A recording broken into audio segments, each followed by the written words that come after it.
Buenas noches con todos. Vamos a empezar con el módulo de POC. Mi nombre es César Delgado, soy médico neumólogo y estoy muy gustoso de poderme dirigir a ustedes.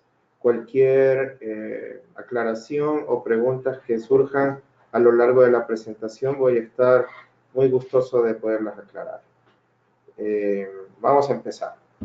Bueno, ¿qué es la EPOC? La EPOC es una enfermedad muy prevalente. La definición de las guías, o más bien de la iniciativa global para el manejo de la EPOC, que se llaman GOLD, que es una estrategia usada en muchos países de manera prácticamente globalizada. Las guías GOLD o la estrategia GOLD definen a la EPOC como una enfermedad común, una enfermedad muy prevalente. Pero también es una enfermedad prevenible y tratable, y aquí hay que poner mucho énfasis, y esto está en la definición porque al ser ocasionado principalmente por el humo del cigarrillo, el diagnóstico precoz es muy importante para la prevención de complicaciones y de deterioro de la función pulmonar. Lo que caracteriza esta enfermedad es el patrón de obstrucción bronquial, que se mide por medio de una espirometría, y esta obstrucción bronquial está debida por inflamación crónica y, como les dije, principalmente el humo del tabaco, pero es una inflamación crónica que puede dañar permanentemente al parénquima pulmonar, generando enfisema sobre todo, y generando inflamación y remodelamiento de las paredes bronquiales, provocando este patrón obstructivo que vemos en la espirometría. Lo que caracteriza esta enfermedad es que, aparte de dar sintomatología diaria, genera exacerbaciones que, cuando ya comienzan a aparecer, se van haciendo más frecuentes y son marcadoras de calidad de vida y de mortalidad. Y otra cosa que caracteriza a la EPOC es que se asocia a comorbilidades, sobre todo cardiovasculares, nutricionales, metabólicas, que ya las vamos a nombrar luego en la presentación. Todo tiene que ver con calidad de vida, y acá estamos hablando de humo porque, aunque en el 99% de las veces, o dependiendo de las regiones, posiblemente en Sudamérica en el 90% de las veces, la EPOC es causada por el humo del cigarrillo, otros humos, como el humo de la combustión de biomasa o de algunas prácticas, sobre todo de los hidrocarburos, en gente que trabaja en petróleos, todos estos humos pueden ser una causa muy importante para el desarrollo de la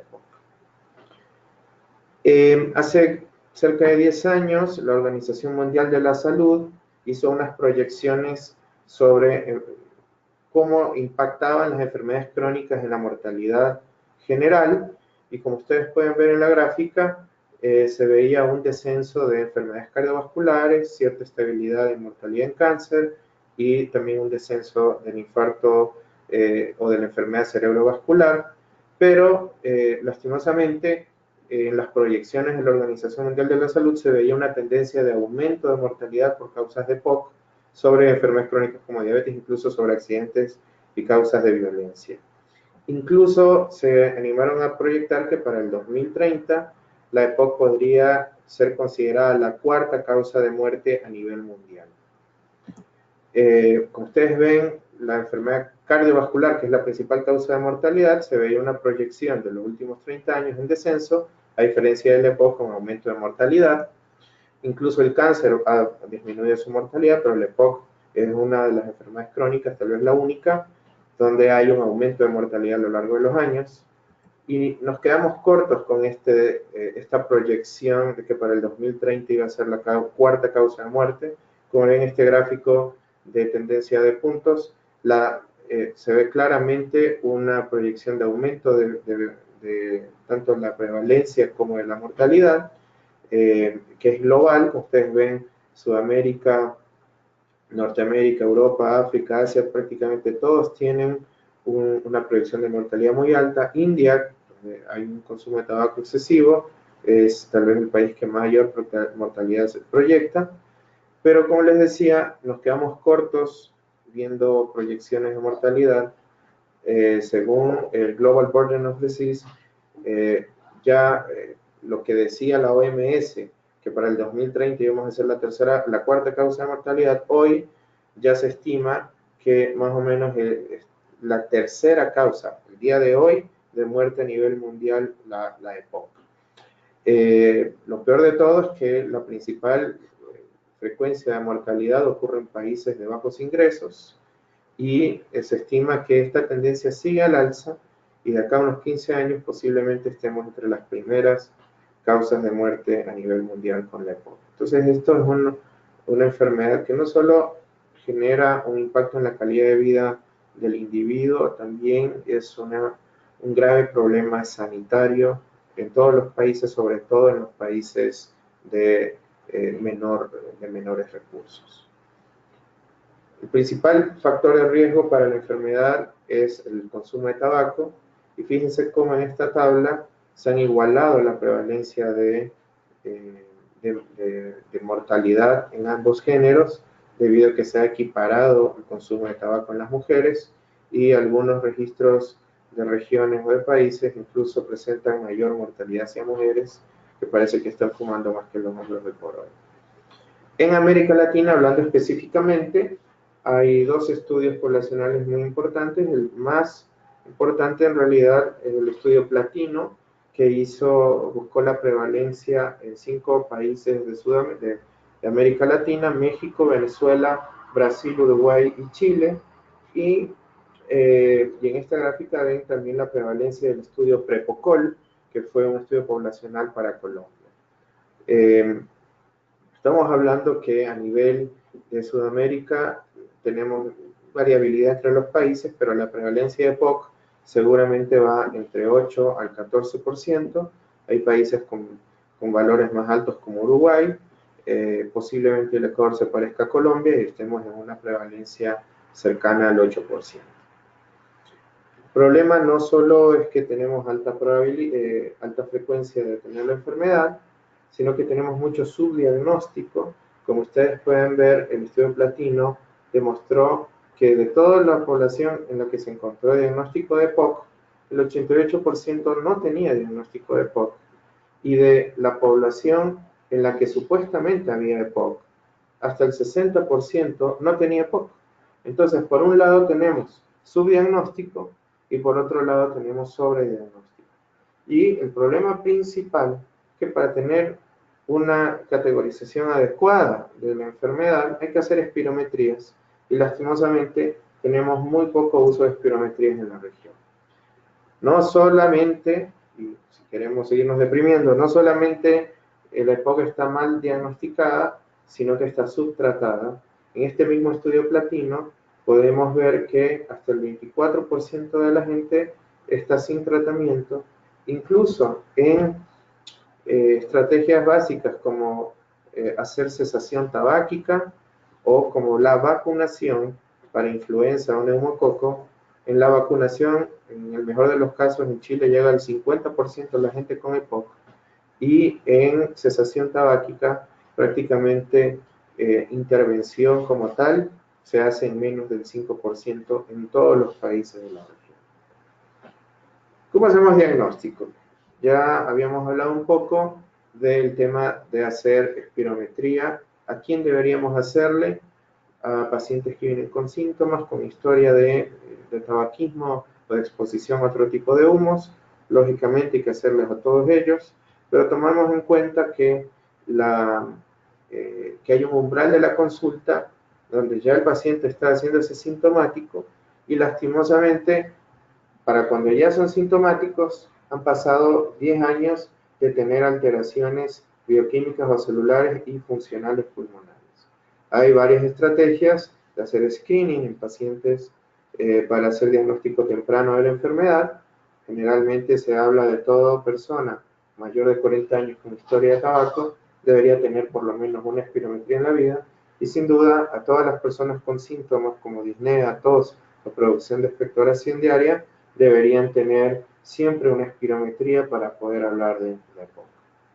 En realidad, el diagnóstico es la suma de los síntomas, la evaluación de factores de riesgo, pero la determinación de la obstrucción bronquial, que es el patrón paradigmático de esta enfermedad y que se puede definir claramente en una espirometría.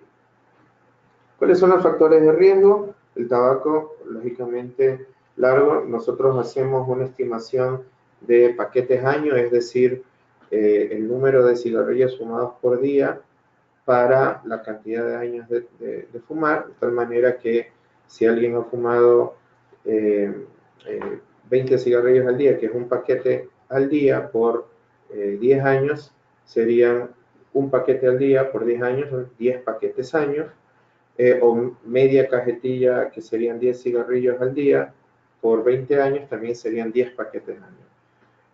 Mientras más alta es la carga de tabaco, más probabilidad de tener EPOC, y en aquellas personas con menos de 5 paquetes al año es poco probable tener EPOC, pero no existe un punto de corte de carga de tabaco y riesgo de enfermedad porque hay una predisposición individual a desarrollar inflamación crónica a punto de partida del tabaco.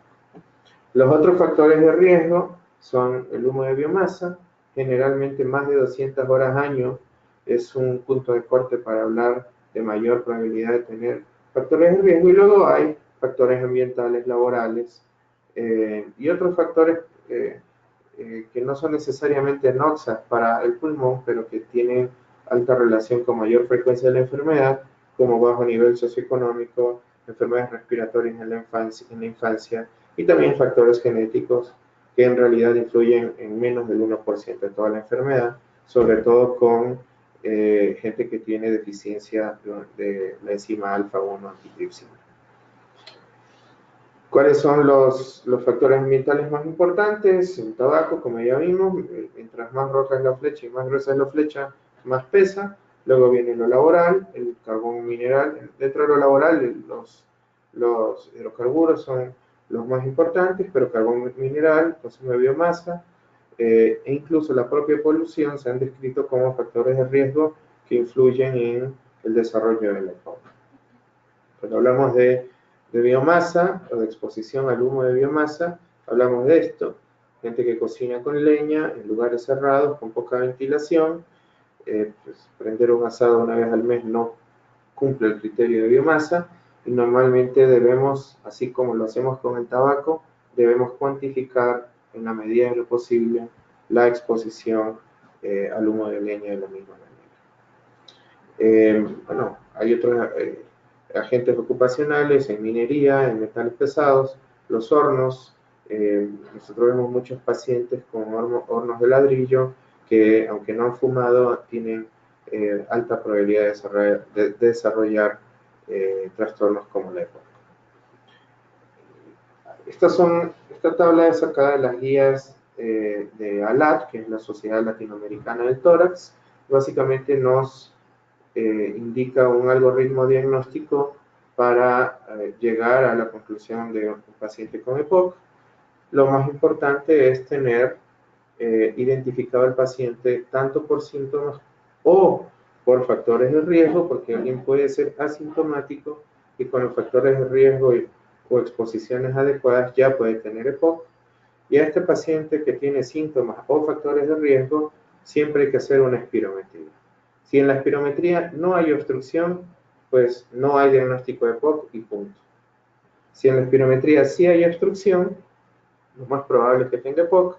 Habrá que hacer una definición de qué tan grave es la enfermedad, habrá que descartar diagnósticos diferenciales, y en función de esto habrá que, estratificando la gravedad de la enfermedad, hacer un screening de si es remitido a un especialista o si se mantiene en la esfera de la atención primaria de salud. Entonces, en conclusión, sin espirometría no hay diagnóstico de EPOC. A todos los pacientes con sospecha hay que hacerles este estudio. Hay espirometría de todas las formas. Hay laboratorios de función pulmonar donde hacemos pruebas avanzadas y donde podemos determinar en la gente que tiene discreta alteración obstructiva con mucha eficacia, pero también hay pruebas que se pueden hacer en la propia consulta del paciente, incluso dispositivos pequeños fáciles de transportar, que pueden hacer básicamente medida de screening de pacientes. Entonces, por complejidad, hay estudios bastante sencillos y otros un poco más complejos. No debería haber limitación para hacerle a todos los pacientes con enfermedades respiratorias crónicas una espirometría y incluso puede servir para luego referir a un laboratorio de función pulmonar más completo. ¿Qué es una espirometría? Una espirometría es una prueba donde medimos la capacidad vital, que es el volumen de aire que hay desde la inspiración máxima hasta la expiración máxima.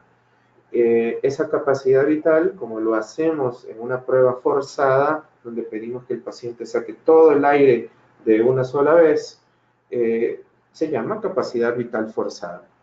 Ahora bien, la capacidad vital, pues, supongamos en este ejemplo, es de 5 litros, que vendría a ser pues, un porcentaje adecuado para un adulto de una talla mediana. Aparte de medir la capacidad vital forzada, nosotros medimos el primer segundo de esa capacidad vital forzada, a que le vamos a llamar volumen expiratorio forzado 1 o VEF1. Esto está en inglés, es decir, que acá está el FEV1, y normalmente una persona debería eliminar en el primer segundo el 80% de la capacidad vital forzada. Es decir, en este ejemplo, la capacidad vital es de 5 litros, el VEF1 es de 4 litros, y si hacemos una relación del VEF1 para la capacidad vital forzada, nos da un punto de 0.8, que es el 80%, eso significa que el FEV1 es el 80% de la capacidad vital forzada. Si nosotros ponemos un punto de corte fijo para definir obstrucción, una disminución del FEV1, pues va a hacer que la relación sea mucho más baja, y cualquier valor de VEF1 de la relación VEF1 para FVC menor de 0.7 va a darnos el diagnóstico espirométrico de obstrucción. En otras palabras, un VEF1 bajo para una capacidad vital forzada es obstrucción. Y tiene lógica porque supongamos que tenemos un estadio lleno con 7 puertas abiertas. Mientras más abiertas están las puertas, se vacía más rápido ese estadio, pero si las puertas están cerradas y solo está una abierta, va a demorarse en vaciar. En un paciente con obstrucción bronquial, el problema de la obstrucción es en la expiración, y si nosotros tenemos un defecto obstructivo, el primer segundo va a tener un valor mucho más bajo de lo que terminará siendo la medida de la capacidad vital al final de la prueba. Veamos un ejemplo de un defecto obstructivo en esta prueba de espirometría. Acá en rojo vemos que la curva normal pues llega a una capacidad vital de los 5 segundos, como habíamos visto en el ejemplo anterior, pero en la curva en blanco vemos una espirometría disminuida.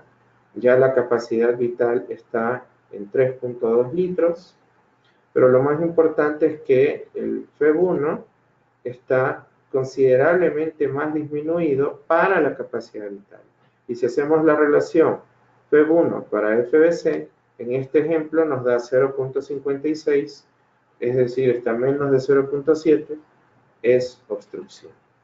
La relación de FEV1 para FVC menos de 0.7 es obstrucción, y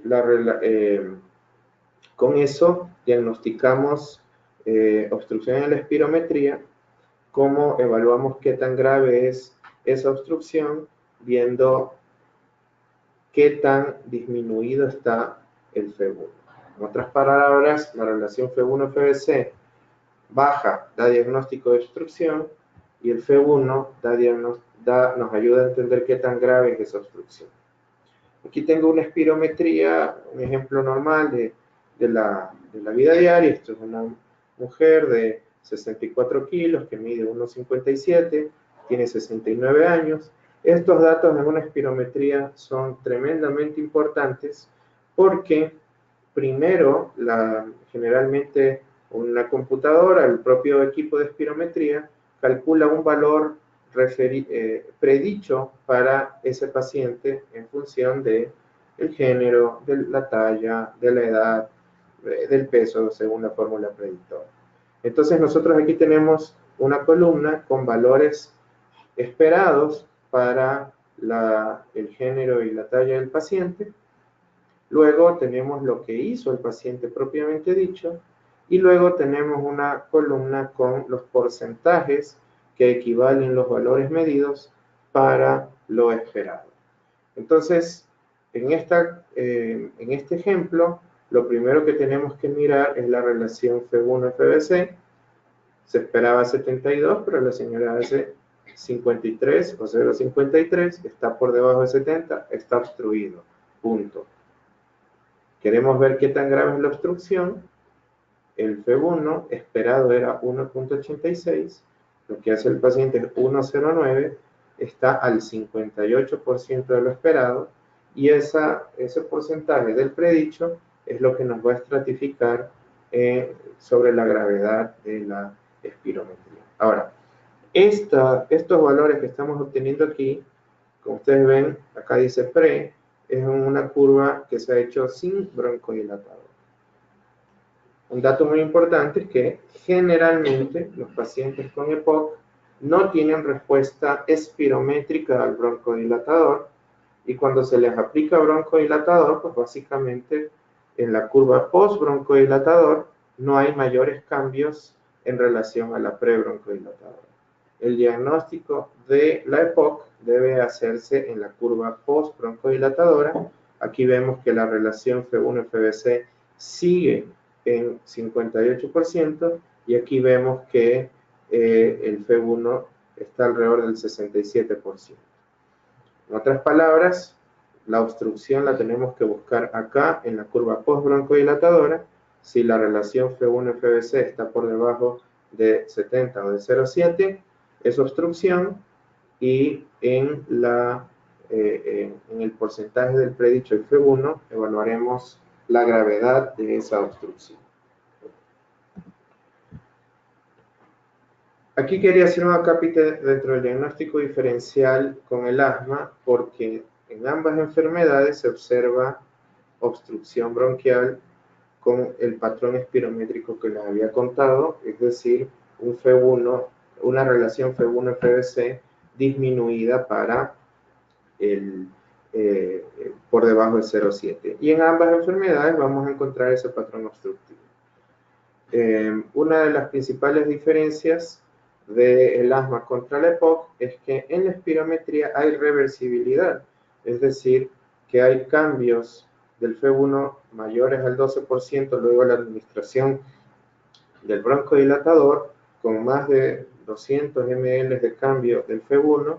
Eso hace que la prueba sea reversible, y cuando es más de 20% de cambio, más de 400 mililitros de aumento del F1, es todavía mucha más probabilidad de tener asma. Y aparte, pues el asma tiene un patrón donde pues se ve el inicio de la enfermedad en edades más tempranas, suele haber historia de atopías, suelen haber síntomas predominantemente nocturnos, suele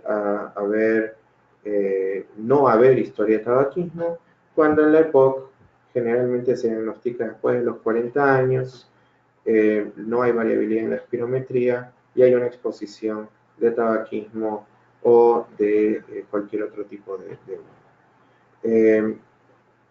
en esas circunstancias es fácil diferenciar un niño que nunca ha fumado con silbido de un gran fumador de 80 años, igual con silbido y broncoespasmo en la espirometría, pero muchas veces el diagnóstico es más complejo en gente con asma que debuta en edad adulta, o en gente con EPOC, con historia de atopía en la infancia, y por eso existe el overlap, es decir, el cruce de asma con EPOC, donde suelen coexistir ambas enfermedades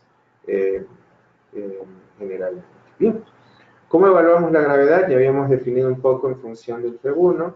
Fíjense que un F1 más de 80% del predicho, es decir, un F1 normal, pero con obstrucción, es una obstrucción leve. un F1 entre 50 y 80% es una obstrucción moderada, que llamamos GOL 2. GOL 3 es con una obstrucción entre 30 y 50% de lo esperado, promedio del F1. Y un GOL 4 es tener un F1 por debajo del 30% de lo esperado. Gente con GOL 4 generalmente ya tiene una limitación muy importante para la actividad física o para la actividad de la vida diaria, y muchos de ellos ya usan oxígeno suplementario de manera permanente, cuando gente con obstrucción GOL 1 probablemente son asintomáticos y no saben que son portadores de la enfermedad. Pero una vez que hemos determinado qué tan grave es la obstrucción, nosotros tenemos que evaluar dos parámetros muy importantes de la enfermedad, que en realidad son los dos elementos que nos van a ayudar a pronosticar la gravedad, mejor dicho, la frecuencia de exacerbaciones y incluso la mortalidad. Y estos dos parámetros son exacerbaciones por sí mismas. Entonces, las exacerbaciones frecuentes son los principales predictores de tener exacerbaciones, y los síntomas, mientras menos síntomas haya, mejor sobrevida habrá y mejor calidad de vida hay, y mientras más síntomas hay, peor es la sobrevida, peor es la calidad de vida. Entonces nosotros dividimos la frecuencia de exacerbaciones en no exacerbadores, gente que ha tenido una exacerbación al año sin internaciones, y los exacerbadores que han tenido más de dos o más exacerbaciones al año, o una de ellas en hospitalización. Entonces dividimos a los no exacerbadores y a los sí exacerbadores, y por otro lado también dividimos a los que no tienen síntomas de los que sí tienen síntomas, y generalmente la disnea es el principal marcador de síntomas. Entonces nosotros hacemos 4 categorías de pacientes. La categoría A son aquellos pacientes poco sintomáticos con pocas exacerbaciones. La categoría B son los pacientes sintomáticos pero con pocas exacerbaciones. La categoría C son pacientes poco sintomáticos pero con muchas exacerbaciones. Y en la categoría D están aquellos pacientes sintomáticos con mucha frecuencia de exacerbación. Como ustedes se pueden fijar, en esta categorización de A, B, C y D no está la función pulmonar. Sin embargo, para poder escoger tratamientos, la función pulmonar es un factor importante a tomar en cuenta. Conclusión: espirometría es imprescindible para el diagnóstico de la EPOC y es fundamental para determinar la gravedad de la obstrucción, pero para determinar la gravedad de la enfermedad, los elementos más importantes son la historia de exacerbaciones y la cantidad de síntomas que tengamos en un paciente. La disnea, como les dije, es el principal síntoma, pero pues hay que estandarizar esa disnea y hay que estandarizar estos síntomas. Hay escalas como la escala de St. George, que es una escala muy larga y muy tediosa, que prácticamente se usa solo en investigación, que nos ayuda a determinar síntomas y calidad de vida, pero es mucho papeleo. Y hay una escala de síntomas mucho más fácil de determinar, que es la escala CAT, que son 8 preguntas fáciles de contestar, que se estratifican y que nos dan una puntuación. Con esto hacemos un punto de corte. Si tienen más de 10 puntos, según esta escala, es un paciente sintomático. Si tienen menos de 10 puntos, es un paciente poco sintomático. O podemos simplemente evaluar la frecuencia de la gravedad de la disnea, y la escala estandarizada para la EPOC es la escala del Medical Research Council modificada, que es la MMRC, y clasifica la disnea en 4 puntos, pero lo único que necesitamos saber es el punto 2, el grado 2 de disnea, porque vamos a considerar poco sintomático al paciente con una escala de MRC de 1 o de 0, y sintomático aquel paciente con MRC de 2 o más. Entonces, ¿qué es tener disnea MRC2? Es tener una disnea que produce incapacidad para mantener el paso de otras personas de la misma edad caminando en plano. Entonces, la pregunta clave para los pacientes es: ¿se cansa? ¿Puede llevar el mismo paso que una persona de su edad caminando en plano? Sí. ¿Es sintomático? No, no es sintomático. Es para la escala de gravedad, obviamente. Entonces, fíjense que nuevamente acá lo importante es preguntar: la frecuencia de exacerbaciones y evaluar qué tan sintomáticos son, ya sea con la escala MRC o con el cuestionario CAT, que son los validados según las recomendaciones de Gold. Pero la gravedad no solamente debería incluir la frecuencia de exacerbaciones y los síntomas o el patrón obstructivo, la gravedad de la obstrucción, sino que también debemos tomar en cuenta las comorbilidades que se hacen o que aparecen en estos pacientes. Digo, en el 2011 publicó un dato muy interesante, que este es el comorbilograma de la EPOC. En cada círculo, dependiendo del tamaño y la frecuencia de comorbilidades, el color es el tipo de comorbilidad que es: rojo es cardiovascular, café es metabólico, y qué tan cerca está del punto central es la relación con la mortalidad. Por ejemplo, hipertensión es muy frecuente en EPOC, pero no es tan relacionado con muerte como la ansiedad, que sí lo es, aunque que sí está directamente relacionada con la mortalidad de pacientes EPOC. Hablemos de tratamiento. Lo más importante es que hay tratamientos generales que tienen que aplicarse a todos los pacientes. Aquellos que siguen fumando deben ser aconsejados para dejar de fumar, con estrategias que conlleven tratamiento de reemplazo de nicotina, así como drogas que pueden ayudar a disminuir la ansiedad mientras se deja de fumar, como vareniclina o bupropión. La efectividad de cigarrillos electrónicos no está probada y más bien predispone a mayor dependencia de la nicotina. La terapia farmacológica con la EPOC debe estar fundamentada principalmente en reducir los síntomas y las exacerbaciones, y cada esquema terapéutico pues tiene que ser escogido en función de comorbilidades, en función de efectos secundarios, adicionalmente a las categorías A, B, C y D, como ya habíamos conversado. Las vacunas, tanto para influenza como para el neumococo, disminuyen la frecuencia de exacerbaciones, y todos los pacientes con EPOC deben recibir este esquema de vacunación. La rehabilitación pulmonar mejora los síntomas. La rehabilitación pulmonar es una estrategia donde los pacientes hacen ejercicio guiado por fisioterapistas respiratorios especializados, y cuando no se puede hacer rehabilitación pulmonar, la actividad física, o cuando la EPOC es leve, la actividad física también genera los mismos beneficios. Ahora, nos encantaría, a los neumólogos hablábamos al principio de qué tan grave es la mortalidad en estos pacientes, y es la única enfermedad crónica con mortalidad que va incrementando en el tiempo, y todas las estrategias terapéuticas ya de 10, 15 años atrás que vienen haciéndose ensayos clínicos muy importantes, hasta ahora ninguna ha podido demostrar un impacto importante en la mortalidad. Acá les presento el estudio TORCH, donde no se ve mucha relación, mucha diferencia entre placebo y tratamiento farmacológico, y un metaanálisis de las guías Cochrane publicadas en este metaanálisis en el British Medical Journal, tampoco demuestra en ningún ensayo clínico mejoría de la mortalidad. ¿Qué nos queda? Nos queda mejorar la calidad de vida, nos queda reducir el impacto de la enfermedad en términos de exacerbaciones, en términos de control de comorbilidades. ¿Qué tenemos para hacer esto? Tenemos básicamente broncodilatadores, son la base del tratamiento del EPOC, y tenemos broncodilatadores de acción corta, broncodilatadores de acción larga. Dentro de los broncodilatadores de acción corta tenemos beta agonistas y antimuscarínicos, y dentro de los broncodilatadores de acción larga también tenemos beta agonistas y antimuscarínicos. Esta es la base del tratamiento.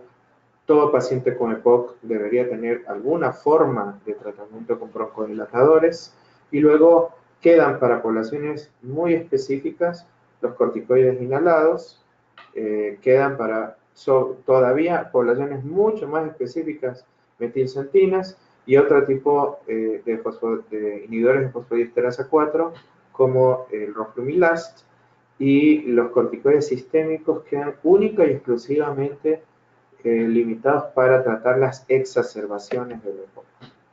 Con este arsenal terapéutico Obviamente los broncodilatadores de acción larga son preferidos sobre los de acción corta porque tienen mayor efectividad y porque dan menos efectos secundarios y sobre todo porque generan mejor adherencia con esto.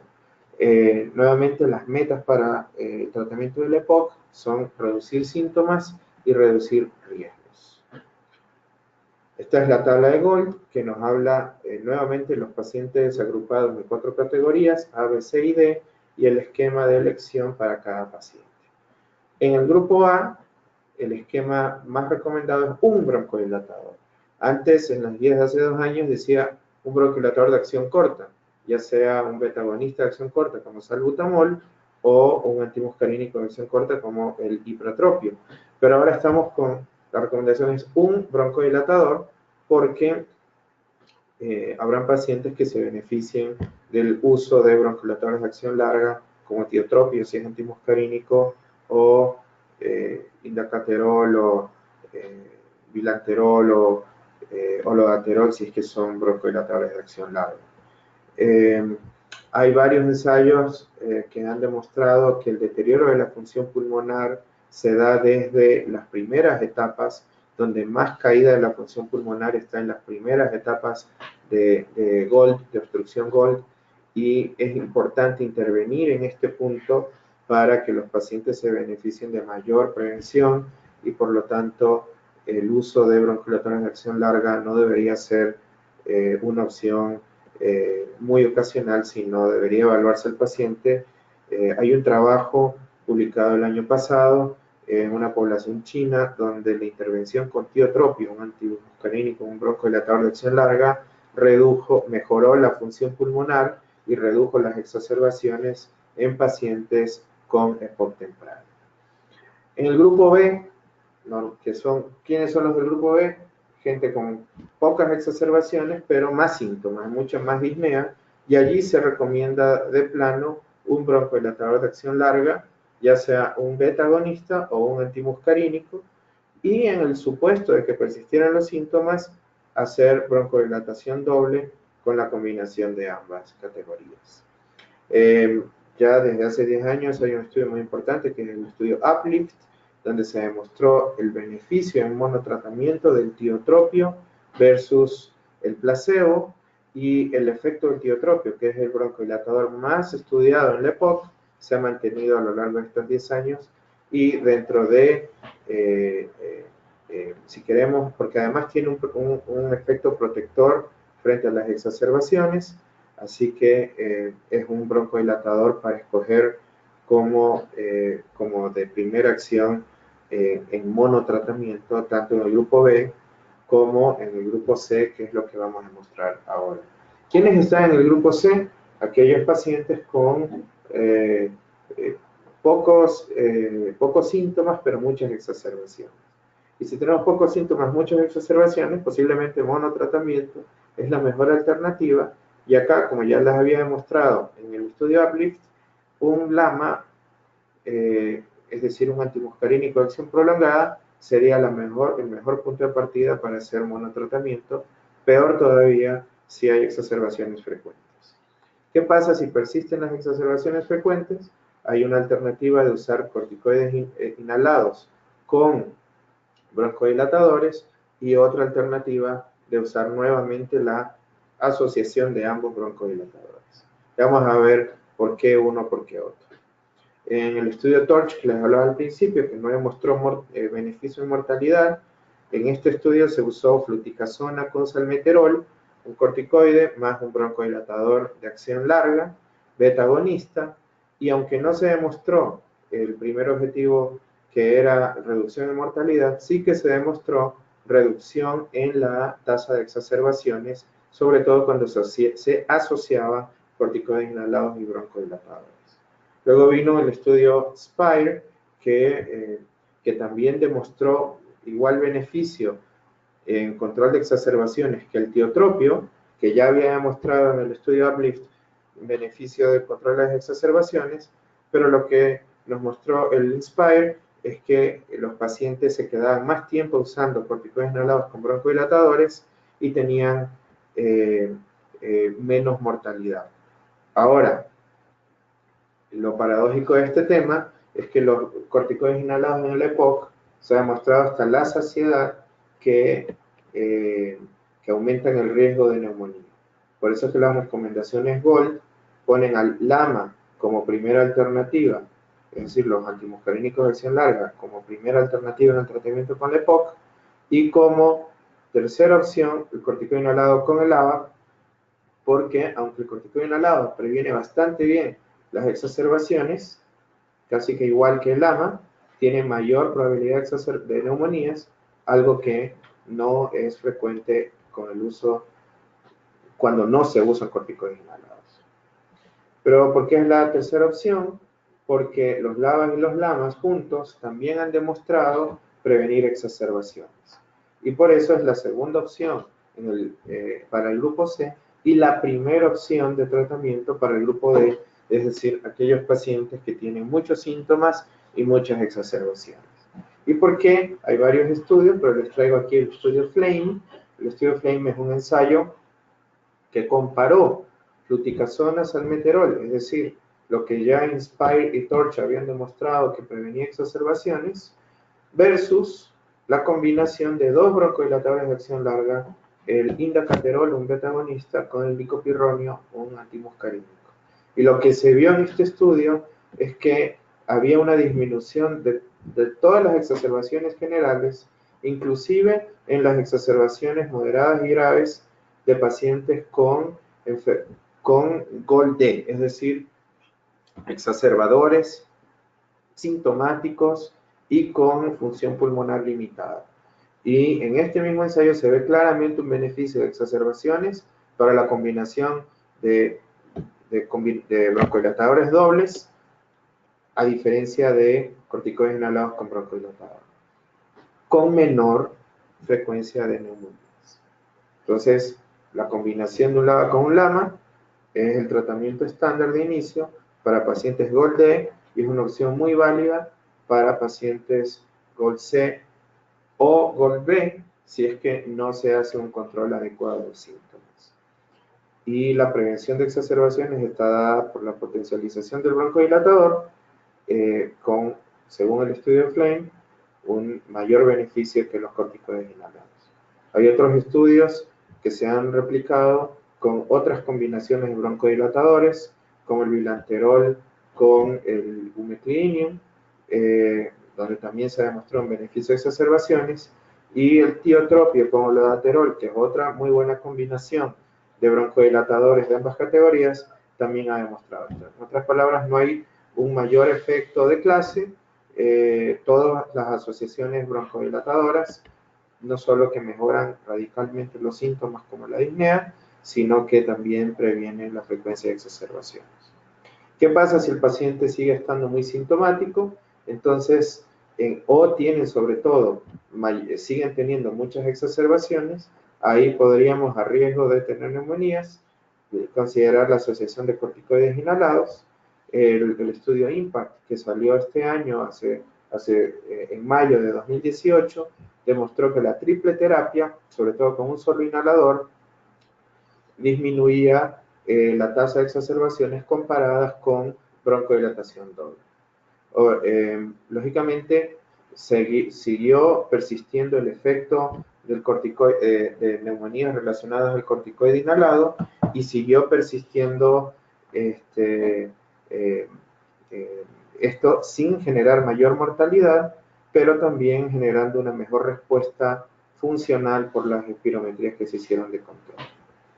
En otras palabras, la triple terapia puede ser una buena alternativa en pacientes GOLD con persistencia de exacerbaciones cuando ya están con broncodilatación doble.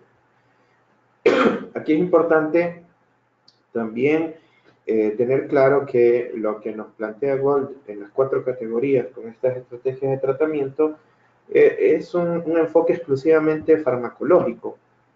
El tratamiento del EPOC debe ser multidisciplinario, es decir, no solamente farmacológico, sino evaluando también los riesgos funcionales y comorbilidades. ¿A qué me refiero? A que alguien que está con GOLD sigue sintomático yo vuelvo, miro la espirometría y no tiene una obstrucción tan grave, voy a querer evaluar bien las exacerbaciones, descartar enfermedad cardiovascular o descartar atrofia muscular, que pueden dar más síntomas y escalar el tratamiento.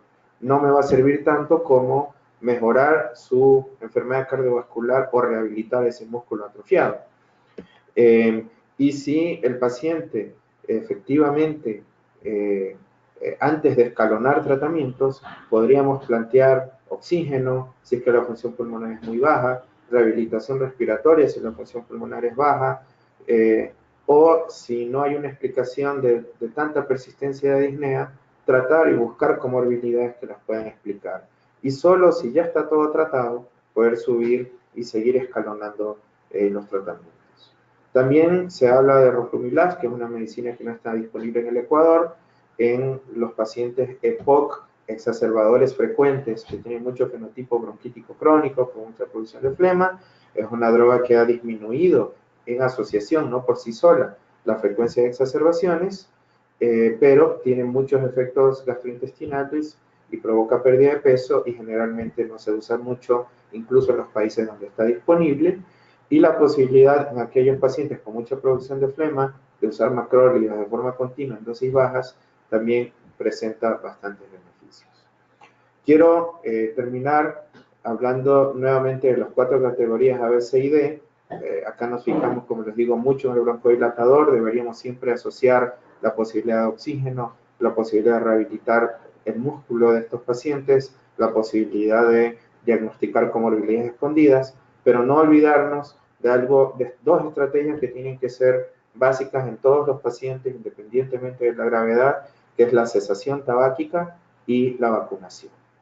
Bueno, he terminado con esto. Yo les agradezco mucho la atención a todos y seguramente habrán dudas que estaré muy contento de poder aclarar.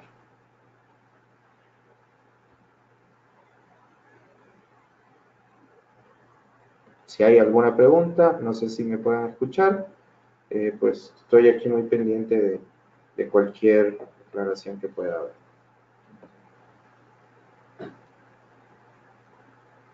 Generalmente, si no hay preguntas es porque todos me entendieron o no me entendió nadie, pero esperamos un ratito. Sí.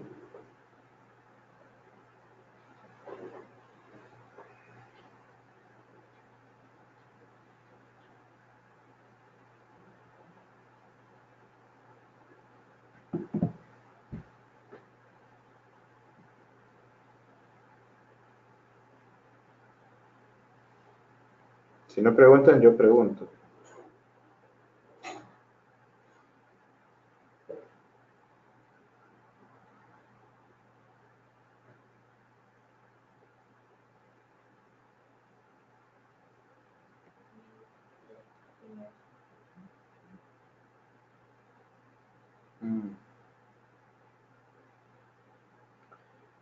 Me preguntan cómo enfocar la cesación tabáquica. ¿Cuál sería la estrategia? Es muy interesante esta pregunta. La cesación tabáquica es la estrategia que más previene mortalidad en EPOC y también que previene deterioro de función pulmonar. Y si un médico se toma 3 minutos para decirle al paciente que no debe fumar, existe un porcentaje bajo, pero para la población general muy significativo de beneficio. Es decir, el consejo corto, solo decir, señor, usted tiene una enfermedad pulmonar, debe dejar de fumar, ya es una intervención adecuada. Se calcula que el 5% de la población que recibe ese tipo de intervención de 3 minutos, deja de fumar. Y no perdemos nada haciendo esto. Luego tenemos que evaluar la gravedad de la adicción a la nicotina. Hay varias escalas para determinar esto. Y si la adicción es importante, generalmente lo ideal sería mandar a un centro de especialidad para hacer un manejo multidisciplinario, neumólogo especialista en cesación, psicología, psiquiatría y demás.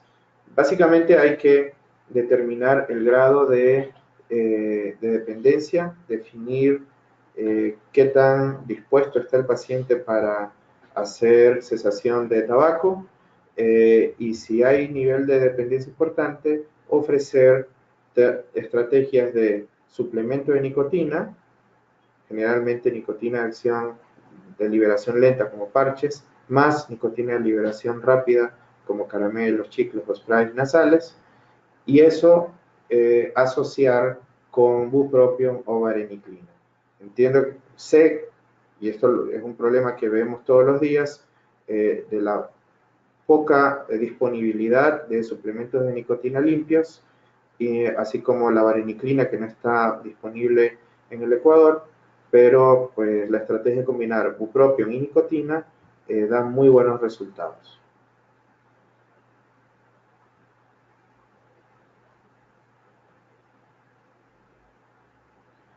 Me preguntan cuál es el proceso diagnóstico para diferenciar asma, EPOC y ACO. Yo diría que diferenciar asma de EPOC es algo que puede ser extremadamente fácil y puede llegar a ser imposible. En el sentido de que si tenemos a alguien que nunca fumó, que tiene historia de atopía, que tiene menos de 40 años de debut de síntomas y una espirometría que demuestra reversibilidad muy significativa al broncodilatador, eso es asma y para de contar. Si por otro lado tenemos a alguien con historia significativa de consumo de tabaco, una espirometría con una obstrucción sin respuesta al broncodilatador y una edad mayor a 40 años del diagnóstico, sin historia de atopía, sin historia de asma en la infancia, el diagnóstico prácticamente es EPOC. El problema es cuando tenemos combinaciones de ambos, asmáticos que fumaron, asmáticos en la infancia que fumaron en el tiempo, o fumadores con historia de atopía en la infancia. Y como les digo, muchas veces puede ser imposible diferenciar. Hay otros elementos como el porcentaje de eosinófilos en sangre periférica, en esputo, el valor de la fracción exhalada de óxido nítrico, que pueden, el valor de IgE total, que pueden orientar a hablar sobre un overlap entre el asma y la EPOC, pero básicamente si hay síntomas en común o factores de riesgo en común, se podría esto llamar ACO, es decir, la combinación de asma con EPOC, y si no tiene ningún componente de EPOC, irreversibilidad en la espirometría, lo más probable es que sea asma.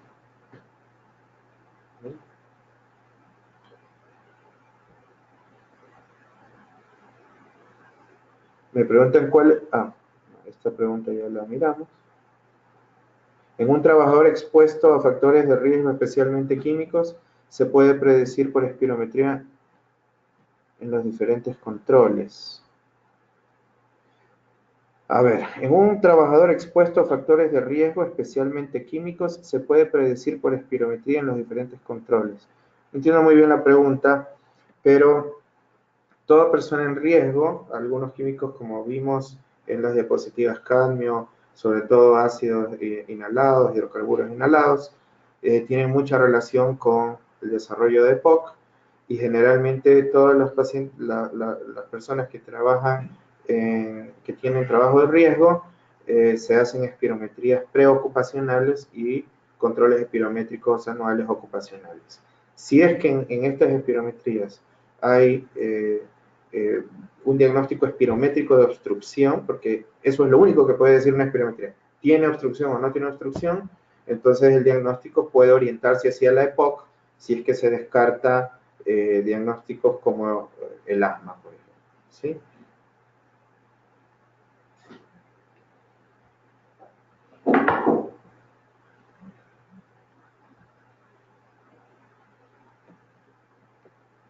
Vamos a ver otra pregunta.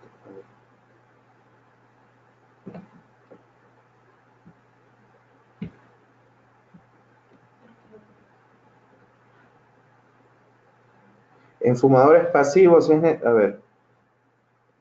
Bueno, a ver, ya cómo enfocar la asociación tabáquica está. En pacientes con EPOC que no dejan de fumar, ¿cómo sería el tratamiento? Bueno, la dependencia, la adicción, porque ese es el término correcto, la adicción a la nicotina es más fuerte que la adicción a la heroína. Es decir, en un fumador pesado con una carga muy alta de tabaco, lograr cesación tabáquica es algo muy serio, pero siempre hay que intentar. Y si no se logra, por lo menos la reducción de la carga de cigarrillo debe ser el segundo objetivo. Y luego el tratamiento adicional es igual, no hay que negarles ningún otro tratamiento disponible, ni farmacológico ni no farmacológico. Hay casos muy serios de EPOC donde se pueden hacer estrategias de reducción de volumen pulmonar vía espirometría, vía quirúrgica. Tal vez el tabaco es la única factor que nos limita a llegar a esos extremos, pero tratamientos farmacológicos con broncodilatadores, tratamientos con oxígeno inclusive, tratamientos con rehabilitación pulmonar no debería ser negado en pacientes que no han podido dejar de fumar. También me preguntan si en fumadores pasivos es necesario prevenir la presentación a futuro de POC. Si la exposición al tabaco es importante en los fumadores de segunda mano, deben tener una espirometría y si hay valores de obstrucción, deben estar en tratamiento como cualquier paciente con EPOC. Y si no tienen obstrucción y la exposición es importante, sobre todo el mismo cálculo de más de 10 paquetes al año, deberían evitar esto. Y por eso hoy es ley que no se puede fumar en lugares públicos, en lugares donde se comparte, donde hay mayor riesgo a generar tabaquismo de segunda mano. ¿Cuál es el tratamiento más recomendado de seguir en caso de personas con tos crónica que no son fumadores? Bueno, lo más importante es hacer un diagnóstico de esa tos crónica. Y si no son fumadores, pero han tenido otros factores de exposición, no hay que descartar el diagnóstico de EPOC. Si tienen tos crónica y se descarta el EPOC, habrá que buscar el diagnóstico y hacer un tratamiento en función de eso. ¿Qué tan frecuente es el desarrollo de diabetes asociada a corticoides en pacientes con EPOC con utilización crónica de corticoides inhalados y sistémicos? Hay una probabilidad alta de desarrollo de diabetes, sobre todo en aquellos pacientes con uso de corticoides sistémicos. Los corticoides sistémicos no muestran beneficio en el tratamiento de la EPOC estable y los corticoides inhalados tienen un porcentaje pequeño.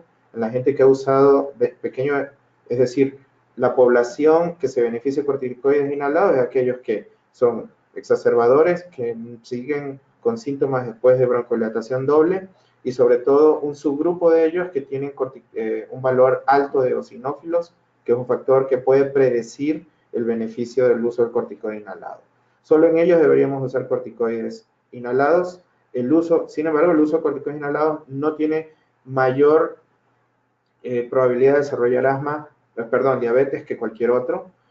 Sí, con el uso de corticoides sistémicos que deberían ser usados única y exclusivamente para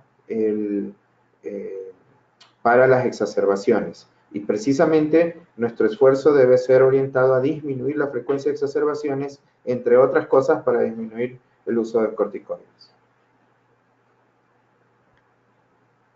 Creo que esas son todas las preguntas. No sé si hay alguna otra pregunta desde el chat. No. Bueno, de parte del laboratorio Boehringer Ingelheim y PLM agradecemos su asistencia al webinar de EPOC. Que tengan una excelente noche. Muchas gracias. Buenas noches.